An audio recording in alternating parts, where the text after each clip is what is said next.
মন্ত্রী হওয়ার স্বপ্ন দেখি না। আমি স্বপ্ন দেখি যে এমন একটা মন্ত্রণালয় হবে যে মন্ত্রণালয়টা কৃষকদের জন্য কাজ করবে, এমন একটা মন্ত্রণালয় হবে যে মন্ত্রণালয়টা শ্রমিকের জন্য কাজ করবে। ব্যক্তিগতভাবে মন্ত্রী হয়ে কিচ্ছু হওয়া যাবে না দেশে যদি মন্ত্রণালয়টা ঠিকমতো কাজ না করে। ব্যক্তিগতভাবে বেনিফিট পাওয়া যাবে, একটা মানুষের বাঁচার জন্য কি দরকার সেটা যদি বিবেচনা করি, তাহলে বাঁচার জন্য খাদ্য বস্ত্রের চাইতে অনেক বেশি দরকার মানুষের ভালোবাসা, মানুষের কাছ থেকে সম্মান, মানুষের কাছ থেকে স্নেহ অথবা শ্রদ্ধা। আমাদের সমাজ থেকে এগুলো হারিয়ে যাচ্ছে। কেন হারিয়ে যাচ্ছে? এই হারিয়ে যাওয়ার বেদনা যে কত মর্মান্তিক, যে কোনো একজন বয়স্ক মানুষকে জিজ্ঞেস করলেই আপনারা বুঝবেন। তারা বলবে ঢাকা শহর বয়স্কদের জন্য না, বাসে চড়তে পারেন না, রাস্তায় হাঁটতে পারেন না, পকেটে পয়সা নাই বলে রিকশায় উঠতে পারেন না, বাসে উঠতে গেলে বাতিল বলে বিবেচিত, সমাজ তাদেরকে বাতিল করে দেয়। অথচ এই মানুষটা তার যৌবনটা ব্যয় করেছিল হয় পরিবারের জন্য, না হলে দেশের জন্য।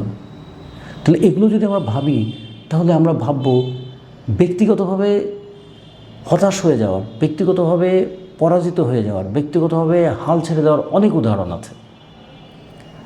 কিন্তু সমষ্টিগতভাবে কিছু পেতে গেলে ব্যক্তি কিন্তু সমষ্টির সঙ্গেই যুক্ত হতে হবে।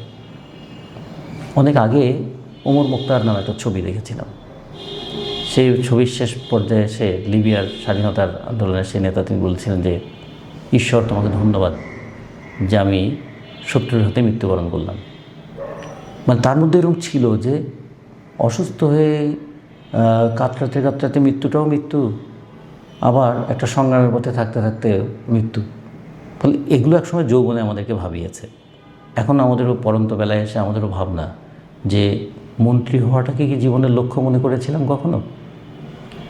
কিংবা ব্যক্তিগতভাবে ক্ষমতায় যাওয়াটাকে কি জীবনের লক্ষ্য মনে করেছিলাম?